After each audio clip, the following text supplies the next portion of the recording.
우리 또 앞뒤 좌우로 인사들 한번 나누시죠. 잘 오셨습니다. 이렇게 인사들 나누시겠습니다.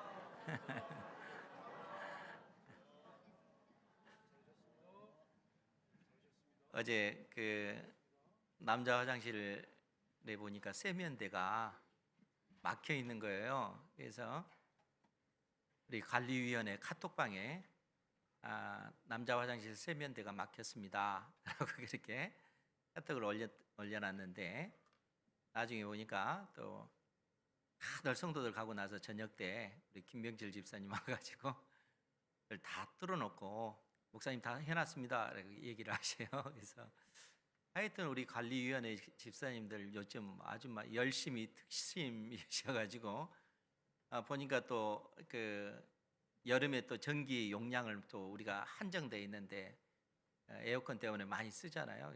그래서 보니까 또 어제 낮 시간에 아침에 딱 보니까 또 박준일 집사님 그 회사 직원들이 와가지고 선을 공사를 하고 있어요. 그래서 저한테 얘기도 않고 그분들이 그렇게 하고 계십니다. 그래서 또 여러분들 오실 때 보셨다시피 그 우리 여전도 회원들이 일정 또 테라스 그때 화분들 보셨죠? 그러니까 이분들이 그냥 때가 되면 알아서 그 상황들을 다 보시고 그렇게 헌신하시고 그렇게 충성들 하십니다. 누가 뭐 요청해서도 아니고 자원해서 그렇게 하는 그 모습 보면 정말 또 마음에 또 감동이 막 되어집니다.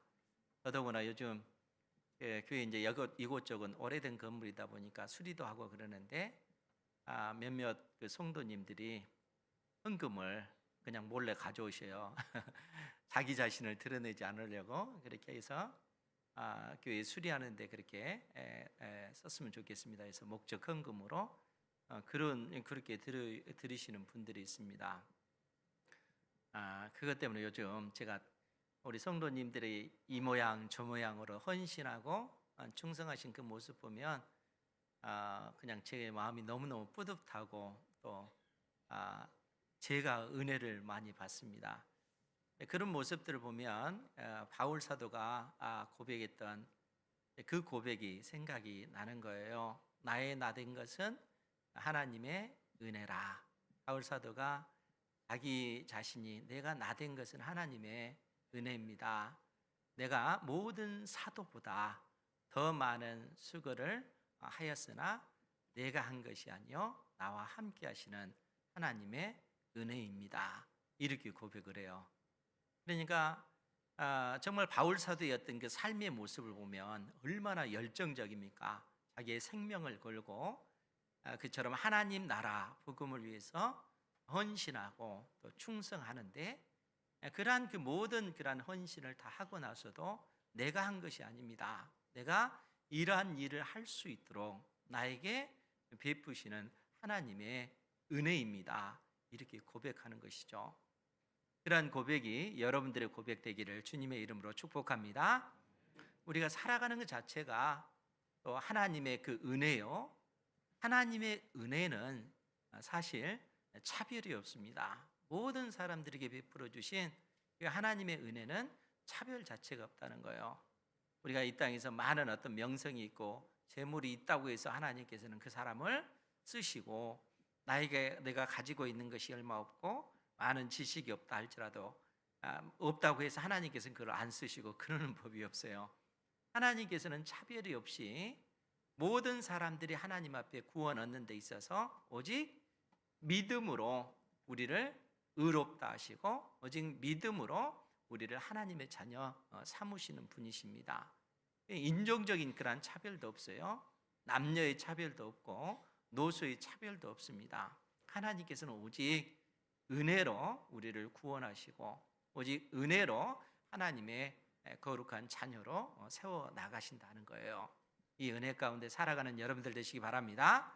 그래서 바울 사도가 오늘 우리가 하나님 앞에 의롭게 되어지는 것, 그것은 하나님께서 차별 없이 유대인이 되었든 이방인이 되었든 차별 없이 하나님께서 우리를 의롭다 하셨기 때문에 그러한 것에 대해서 우리가 자랑할 것이 하나도 없다라고 선언합니다. 27절 말씀이 그 내용인데 27절 말씀을 보면 그런즉 자랑할 때가 어디냐 있을 수가 없느니라.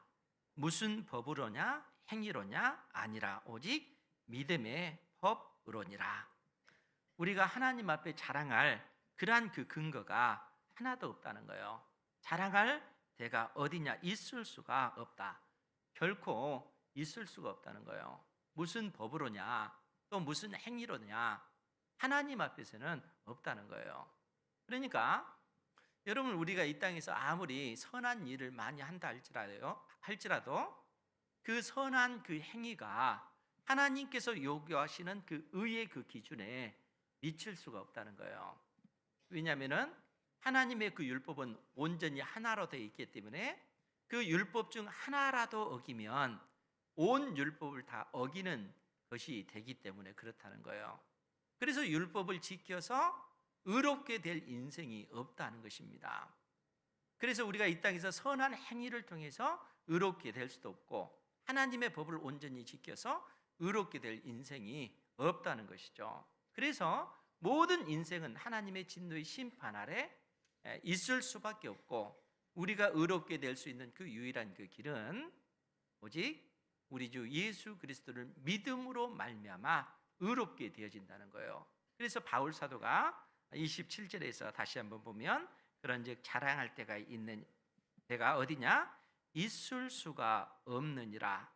무슨 법으로냐 행위로냐 아니라 오직 믿음의 법 믿음의 원리로다 이렇게 선언하고 있어요. 그러니까 우리가 의롭게 될 수 있는 그 유일한 그 길은 믿음의 법 믿음의 원리로만이 우리가 의롭게 되어진다는 거예요. 선한 행위를 통해서 의롭게 되는 것도 아니고 율법을 지켜서도 의롭게 되어질 수 있는 것도 아니고 우리가 의롭게 될 수 있는 유일한 그 길은 믿음의 법, 믿음의 원리로 가능하다는 거예요. 그러면 여러분 믿음의 그 원리가 어떤 원리일까요? 믿음의 법, 믿음의 그 원리가 어떤 것인가? 그래서 바울 사도가 오늘 25절 말씀에 뭐라고 말씀하시냐면 로마서 3장 25절 말씀이에요. 거기에 보면 이 예수를 하나님이 그의 피로써 믿음으로 말미암는 화목 제물로 세우셨으니 하나님께서 예수님을 그의 피로써 믿음으로 말미암는 화목 제물로 세우셨다라고 얘기합니다. 이제 화목 제물이 무엇인가라고 했을 때 화목을 위한 제물이란 그런 뜻이에요.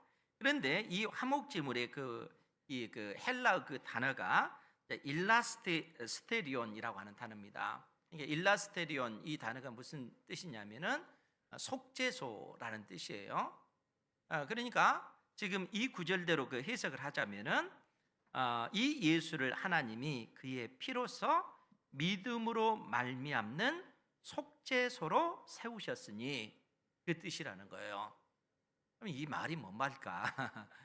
예수님의 그 피로 믿음으로써 그 속죄소로 삼으셨다. 여러분 속죄소가 무엇입니까? 속죄소는 이 언약궤 법궤 위에 덮여 있는 그 뚜껑을 속죄소라고 합니다. 이제 법궤 안에는 하나님의 그 십계명 두 돌판이 언약의 증거 문서로 담겨져 있고 또 아론의 쌍난 지팡이와 그 만나 항아리가 있는 것이죠. 저기 이제 그 화면에 나오는 것이 이 법궤인데 언약궤 법궤죠. 그 뚜껑이 바로 이제 속죄소인데 그 속죄소 위에 두 천사의 이름이 그룹입니다. 그룹 천사가 마주 대하면서 그 날개를 펴고 있는 그런 모습이죠. 그리고 그 아래가 속죄소입니다. 속죄소를 또 다른 말로 시은소라고도 그렇게 얘기를 해요. 왜 시은소인가라고 했을 때 하나님의 은혜가 베풀어지는 곳이기 때문에 시온소입니다. 그러니까 지금 그룹 천사의 그 중앙이 있죠. 그 속죄소의 그 중앙이 그것을 이제 속죄소라고 하고 그것이 바로 이제 하나님의 은혜가 베풀어지는 곳이 바로 저 속죄소라는 거예요. 그럼 저 속죄소에 어떤 일을 행하는가 하면 1년에 한 번 대제사장이 짐승의 피를 가지고 지성소 안에 들어가서 저 속죄소 위에 짐승의 피를 뿌리는 거예요. 그러니까 그 피를 통해서, 짐승의 피를 통해서 이스라엘 백성들의 모든 죄가 용서함을 받는 것입니다. 1년에 한 번 대속죄일에 대제사장이 지성소 안에 들어가서 이 법궤 위에 있는 그 속죄소에 짐승의 피를 뿌림으로써 이스라엘 백성의 모든 죄를 용서함을 받게 되어지는 것이죠. 그래서 저 이제 시온소를, 그래서 그 의미가, 시온소 자체가 화해하는 거, 하나님과 원수됐던 우리의 그 관계가 화해되는 그러한 장소, 화목해 되어지는 그러한 장소예요. 그러니까 그 속죄소에 우리 주 예수 그리스도의 피가 뿌려줌으로써 하나님과 원수되었던 우리의 그 관계가 회복되어지는 그러한 의미라는 거예요. 그래서 25절 말씀을 다시 한번 보면, 이 예수를 하나님이 그의 피로써 믿음으로 말미암는 화목의 제물로 세우셨으니, 이는 하나님께서 길이 참으시는 중에 전에 지은 죄를 간과하심으로 자기의 의로우심을 나타내려 하심이니. 사실 이 구절을 읽어보면은 이게 무슨 말인지 좀 이해하기가 어려워요. 이제 왜 그런가 하면, 이는 하나님께서 길이 참으시는 중에, 하나님께서 오랫동안 이스라엘 백성들의 그 죄를 참으셨다는 얘기예요. 그러면서 뭐라고 얘기하냐면, 전에 지은 죄를 간과하심으로, 간과한다라고 하는 것은 그 원문의 의미도 그거예요. 간과한다라는 것은 하나님께서 이스라엘 백성들이 죄를 짓고 있는 그 모습을 보셨어요. 그런데 의로우신 하나님께서 그 죄를 보면 어떻게 하시겠어요? 그냥 지나치시겠어요? 심판하셔야 되잖아요. 그런데 하나님께서 이스라엘 백성들의 그 죄를 짓는 그 모습을 보시면서도 보고 그냥 가셨다는 거예요. 죄를 범죄한 이스라엘 백성들의 죄를 즉각적으로 심판하지 아니하시고 그대로 지나치셨다라는 그러한 의미입니다. 언제까지 그렇게 하셨는가 하면, 그 전에 지은 죄를 간과하심으로 자기의 의로우심을 나타내려 하십니다. 이렇게 표현하고 있어요. 그러니까 이 말이 무슨 얘기냐면은, 하나님께서는 구약 이스라엘 백성들의 그 죄 짓는 것을 보시면서도 그 죄에 대한 심판을 하지 아니하시고 하나님께서는 지나치셨다는 거예요. 언제까지? 이 땅에 우리 주 예수 그리스도께서 오실 때까지 하나님께서는 길이 참으셨다는 거예요. 그러니까 여러분 이제 생각하셔야 될 것이 뭐냐면은, 구약 시대 때 이스라엘 백성들이 범죄했을 때 이 죄를 용서함 받기 위해서 그들이 짐승의 피를 가지고 와서 하나님 앞에 제사를 드리잖아요. 그러면 여러분, 이 짐승의 피가 우리의 죄를 용서해 줄 수 있을까요, 없을까요? 하나님께서는 구약 시대 때 그 짐승의 그 피를 받으시고 이스라엘 백성들의 죄를 용서해 주셨잖아요. 그런데 실상 짐승의 피가 우리의 죄를 용서할 수 있는 것이 아니라는 거예요. 그래서 우리 하나님께서는 이 땅에 우리 주 예수 그리스도께서 오실 때까지 참으신 거예요. 왜냐하면 예수 그리스도께서 이 땅에 오심으로써 우리 주님께서 택한 백성들의 모든 죄를 짊어지시고 십자가에 못 박혀 죽으시고, 하나님께서 예수님의 그 십자가의 그 피 흘림을 통해서 그 피가 속죄소 위에 쏟아 부어짐을 통해서, 예수님은 대제사장이면서 제물이셨기 때문에 우리 하나님께서 예수님의 그 십자가의 그 피를 통해서 우리의 모든 죄를 용서해 주셨다는 거예요. 그렇기 때문에 우리가 히브리서 9장 12절 이하의 말씀을 보면 어떤 내용이 기록되어 있냐면, 제가 읽어드릴게요. 히브리서 9장 12절 말씀에 보면, 염소와 송아지의 피로 하지 아니하시고 오직 자기의 피로, 즉 예수님의 피로 영원한 속죄를 이루사 단번에 성소에 들어가셨느니라. 그러니까 예수님의 그 십자가의 피는 영원한 효력이 있다는 거예요. 구약 시대 때는 범죄할 때마다 짐승을 잡았잖아요. 그런 효력이 있는 것이 아니라는 거예요. 그 짐승의 피는 궁극적으로 예수님의 십자가의 그 피를 내다보면서 하는 그 행위라는 거예요. 그러니까 짐승의 피가 우리의 죄를 용서해 주는 것이 아니라 예수님의 그 십자가의 그 피가 우리의 죄를 용서해 준다는 거예요. 그러면서 히브리서 기자는 13절 이하에서 뭐라고 얘기하냐면, 염소와 황소의 피와 및 암송아지의 죄를 부정한 자에게 뿌려 그 육체를 정결하게 하여 거룩하게 하거든. 즉 구약 시대 때 하나님의 택한 백성들이 범죄했을 때 짐승의 그 피로 그들의 그 더러움을, 육체의 그 더러움을 정결케 했다는 거예요. 그것이 그 마음속에 있는 죄까지 해결해 준 것이 아니란 얘기예요. 겉으로만 마치 정결케 되어지는 그러한 의식을 그렇게 행했다는 거예요. 그 짐승의 피가 우리를 정결케 한 것이 아니라 근본적으로 우리의 모든 죄 문제를 해결할 수 있는 것, 우리 속에 있는, 마음속에 있는 죄를 해결할 수 있는 그 유일한 그 길은 예수님의 십자가의 그 피라는 거예요. 그래서 히브리서 기자가 14절에 뭐라고 얘기하냐면, 하물며 영원하신 성령으로 말미암아 흠 없는 자기를 하나님께 드린 그리스도의 피가 어찌 너희 양심을 죽은 행실에서 깨끗하게 하고 살아계신 하나님을 섬기게 하지 못하겠느냐. 예수님의 그 십자가의 피가 우리의 그 모든 죄를 근본적으로 해결하였다라는 그러한 의미입니다. 그러면서 15절은 중요한 얘기예요. 우리 15절 말씀 같이 한번 볼까요? 시작. 이로 말미암아 그는 새 언약의 중보자시니 이는 첫 언약 때에 범죄한 죄에서 속량하려고 주구사 부르심을 입은 자로 하여금 영원한 기업의 약속을 얻게 하려 하심이라. 아멘. 이로 말미암아, 즉 우리 주 예수 그리스도의 십자가의 그 죽으심으로 말미암아 그는 새 언약의 중보자가 되셨다라는 얘기예요. 예수님께서 새 언약의 중보자가 되신 거예요. 새 언약의 중보자가 되셔서 하나님과 우리 사이의 중보자로서 그 역할을 예수님께서 하신다, 그 의미입니다.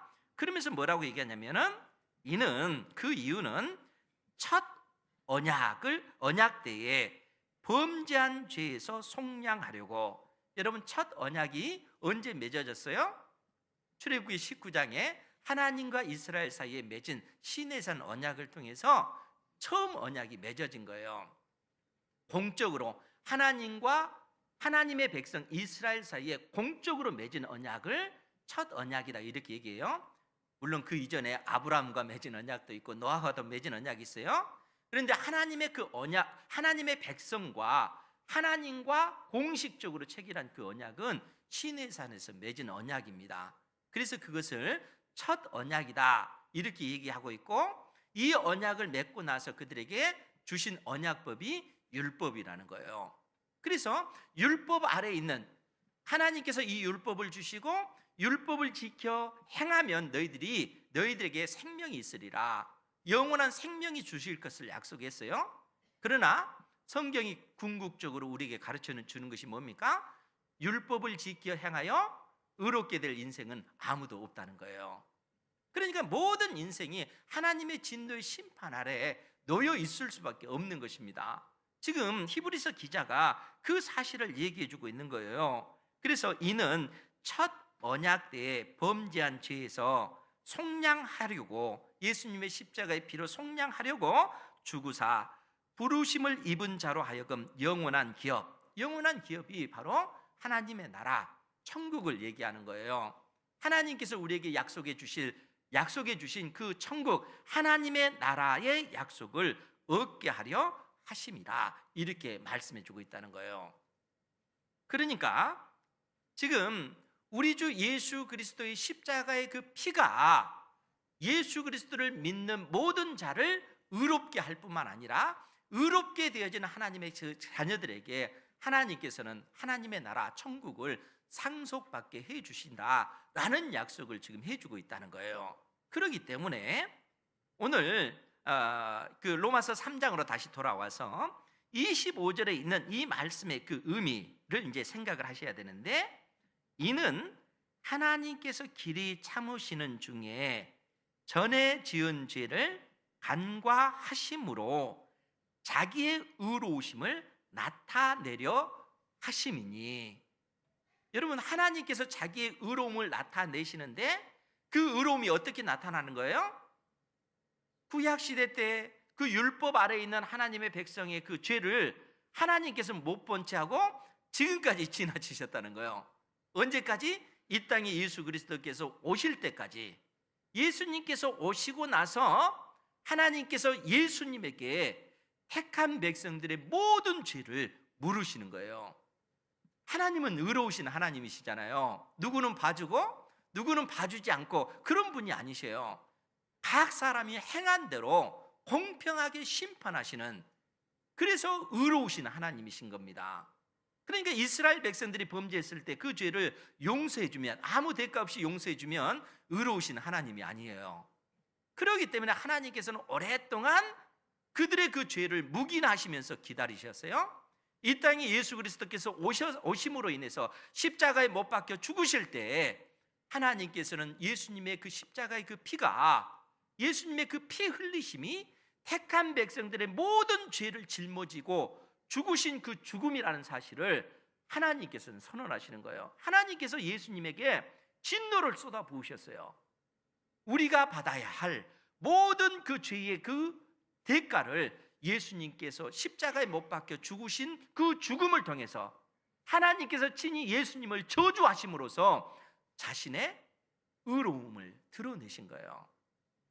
하나님께서는 악한 자를 심판하시고 선한 자에게 복을 주시는 공의로우신 하나님, 의로우신 하나님이시라는 거예요. 그러니까 예수님께서 십자가에 못 박혀 죽으시고 그 피가 속죄소 위에 쏟아 부어질 때 하나님께서는 택한 백성들의 그 모든 죄를 용서해 주시는 거예요. 하나님의 그 의로우심이 예수님의 십자가 사건을 통해서 명백하게 드러난 것입니다. 그래서 믿음의 그 원리인 거예요. 그래서 믿음의 법이라는 거예요. 그래서 오늘 26절 말씀에도 보면, 로마서 3장 26절 말씀이에요. 곧 이때에 자기의 의로우심을 나타내사, 즉 예수님께서 십자가에 못 박혀 죽으신 그 죽음을 통해서 하나님의 그 의로우심을 나타내사 자기도 의로우시며 또한 예수 믿는 자를 의롭다 하려 하심이라. 결국 예수님의 그 십자가, 그 십자가를 통해서 하나님의 그 의가 드러난 거예요. 하나님의 의로우심이 드러난 거예요. 악한 자를 심판하시고 예수 그리스도를 믿는 자를 구원해 내시는 하나님의 그 의로우심이 거기서 드러난 거예요.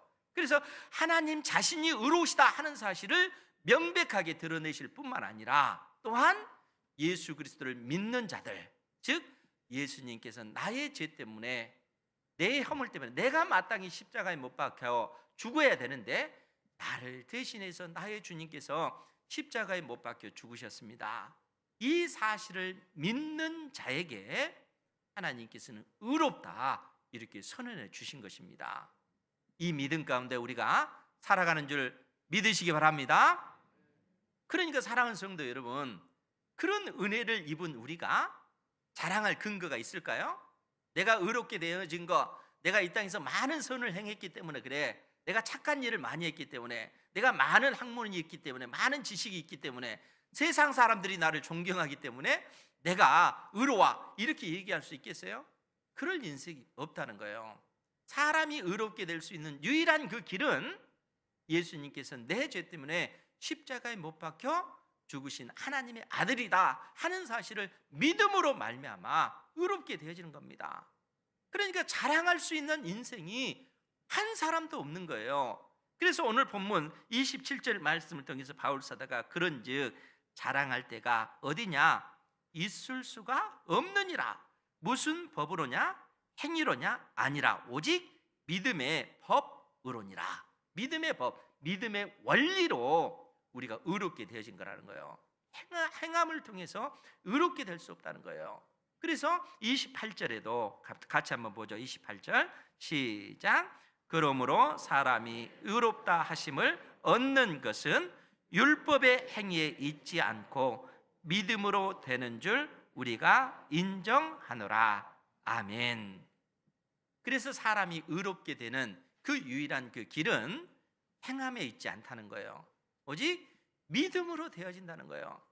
행함으로 의롭게 될 인생이 없기 때문에 그런 것입니다. 그래서 하나님께서는 유대인이 되었든 이방인이 되었든 하나님께서는 율법을 기준으로 하는 것이 아니라 오직 믿음으로 말미암아 의롭다 이렇게 선언하고 있는 거예요. 그래서 바울 사도도 그 사실을 언급하면서 29절에 뭐라고 얘기를 하냐면 하나님은 다만 유대인의 하나님이시냐 또한 이방인의 하나님은 아니시냐 진실로 이방인의 하나님도 되시느니라. 왜 이런 얘기를 하겠어요? 유대인들이 이방인들을 멸시하기 때문에 그런 거예요. 우리는 하나님의 선민이다 이렇게 주장을 하잖아요. 우리에게는 하나님의 율법이 있고 아브라함이 우리의 조상이다 이렇게 주장을 합니다. 이방인들을 개처럼 취급을 하는 거예요.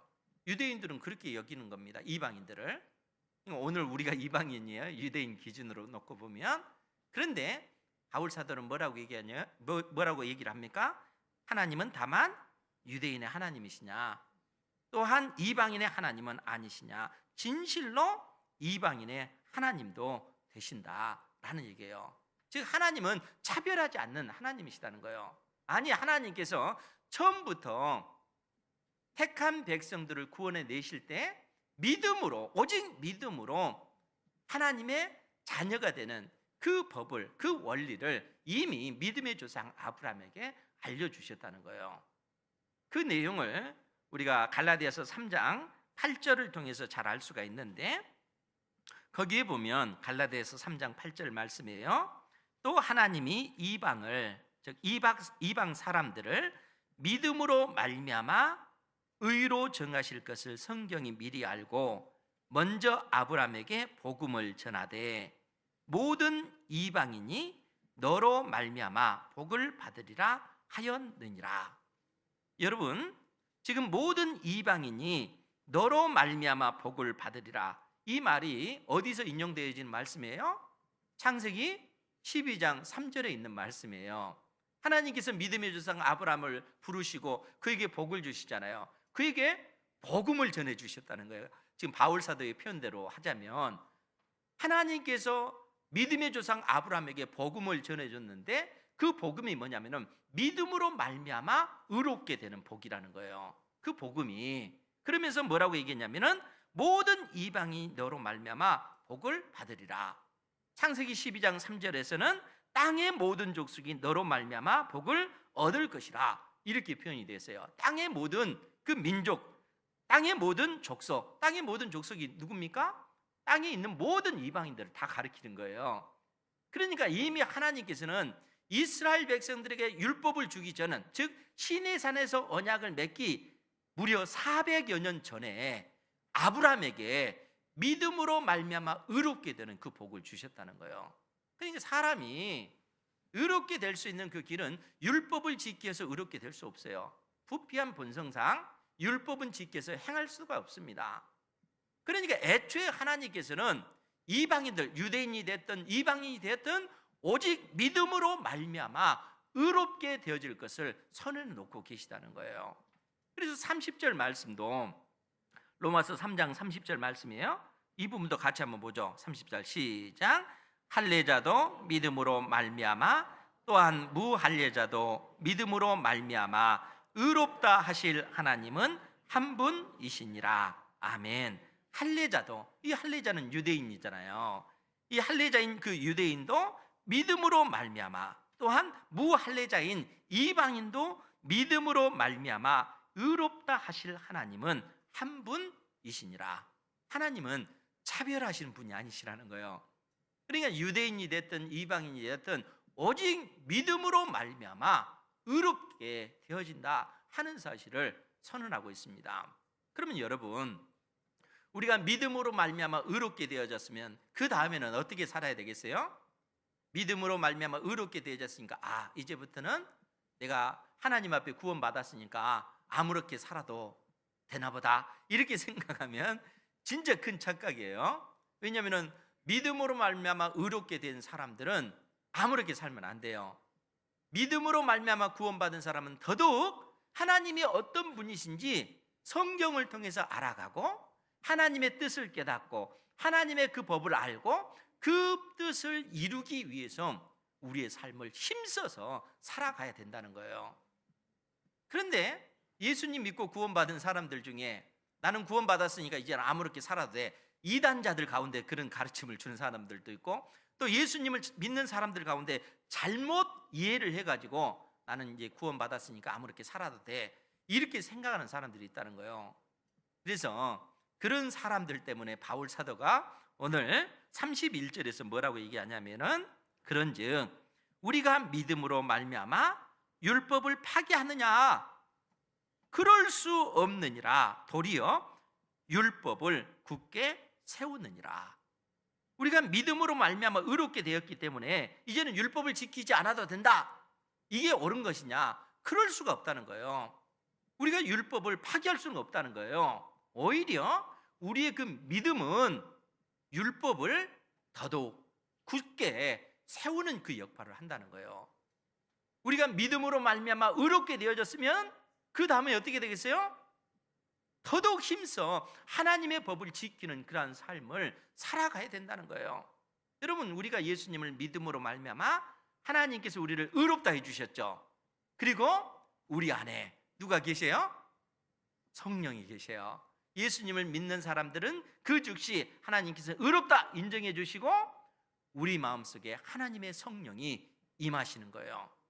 그리고 이 성령 하나님은 우리를 떠나지 아니하시고 우리 속에서 굳은 마음, 하나님을 사랑하지 못했던 그 굳은 마음, 이웃을 사랑하지 못했던 그 굳은 마음을 성령께서 제거하시고 부드러운 마음을 갖게 해주셔서 하나님을 사랑할 수 있도록, 내 이웃을 내 몸처럼 사랑할 수 있도록 성령께서 끊임없이 내 속에서 역사하시는 거예요. 그래서 하나님을 사랑할 수 있는 존재로 우리를 만들어 가 주시는 거예요. 마음을 다하고 목숨을 다하고 뜻을 다하여 하나님을 사랑하고 이웃을 사랑할 수 있는 그런 믿음의 사람으로 성령께서 만들어 가신다는 거예요. 그러니까 이러한 삶을 살기 위해서는 하나님께서 여러분들에게 주신 이 계시의 말씀인 성경을 부지런히 우리가 읽고 이 말씀을 통해서 하나님의 그 뜻을 깨달아 알아야죠. 여러분, 가만히 있는데 하나님께서 그냥 아무 근거 없이 여러분들을 깨닫게 해주는 것 아니에요? 하나님께서 우리를 로봇으로 만든 것이 아니고 하나님의 형상대로 창조함을 받았기 때문에 우리에게 어떤 이성을 주셨기 때문에 성경을 읽고 깊게 생각하는 가운데 성령께서 깨닫게 해주시는 거예요. 그리고 하나님의 뜻을 보게 하시고 그 뜻을 이루는 삶을 살라고 끊임없이 우리를 격려하고 계신다는 거예요. 여러분, 바울 사도의 삶을 보세요. 그가 순교당하기 3, 4년 전에 고백한 그 고백이 뭐냐면은 나는 죄인 중에 괴수라, 이렇게 고백을 했어요. 여러분, 그럼 바울 사도가 사도가 된 이후에 하나님 앞에 계속 죄를 지었기 때문에 나중에 나는 죄인 중에 괴수다 이렇게 고백했을까요? 그렇지 않죠. 바울 사도는 예수 그리스도를 안 이후에 하나님의 그 기쁘신 뜻을 이루기 위해서 자기 모든 열정을 쏟아부어요. 자기의 어떤 생명까지 아끼지 않냐고 하나님 나라의 복음을 위해서 충성합니다. 하나님의 율법을 지켜 행하는 삶이에요. 하나님을 사랑하고 이웃을 내 목숨보다 더 사랑하는 그 삶을 바울 사도가 그렇게 살아가는 겁니다. 그러면서 그가 고백한 그 고백이 뭡니까? 나의 나된 것은 하나님의 은혜입니다. 내가 모든 사도보다 더 많이 수고하고 헌신했지만 그것을 내가 한 것이 아닙니다. 나와 함께 하시는, 나와 동행하시는 하나님의 은혜로 내가 그러한 삶을 산 것뿐입니다. 모든 영광을 하나님께 돌립니다. 그렇게 고백하는 거예요. 내가 한 것이 아니라는 것이죠. 하나님의 은혜로 되어진 일들이라는 겁니다. 그러니까 여러분, 진짜 복음을 가지고 있으면 우리가 이런 고백을 안 할 수가 없는 거죠. 우리가 하나님 앞에 열심히 헌신하고 충성하면서 동시에 그것은 내가 했어, 내가 했어요. 내 능력으로, 내 힘으로 내가 이런 일을 했어. 이건 세상 사람들이 하는 행위입니다. 우리는 그런 존재가 아니라는 거예요. 하나님의 그 은혜를 알기 때문에 하나님께서 오늘 또 나에게 햇빛을 주시고, 하나님께서 나에게 공기를 주시고, 하나님께서 내가 이 땅에서 움직일 수 있는 건강도 주셨구나. 그 모든 것이 하나님의 은혜구나. 이게 아부가 아니라 진짜라는 거예요. 진짜 이게 진리라는 거예요. 문제는 세상 사람들이 이 진리를 깨닫지 못하니까 끊임없이 자기 자신을 드러내려고 하고 자기 자신을 자랑하려고 하잖아요. 그런데 우리가 예수 그리스도를 믿음으로 말미암아 십자가에 못 박혀 죽을 때 이미 나도 함께 나의 어떤 이 세상의 명예, 이 세상의 자랑, 이 세상의 그 모든 것, 주님과 함께 십자가에 못 박혀 죽은 거예요. 내 속에 나는 없고 내 속에 그리스도 예수만 드러나는 그런 삶을 사는 것입니다. 그것이 복음을 가지고 있는 사람들의 삶의 방식이라는 것이죠. 사랑하는 성도 여러분, 여러분들에게 이 복음이 있는 것이죠. 이 복음을 가진 자로서의 그 믿음의 삶을 살아가는 것입니다. 그런 삶은 나 자신은 죽어지고 그리스도 예수만 드러나는 그러한 삶입니다. 바울 사도가 고백했던 그 고백의 의미를 다시 한번 생각하시고 그러한 믿음의 그 길을 걸어가는 여러분들 되시기를 주님의 이름으로 축원드립니다. 기도하겠습니다. 걸어가시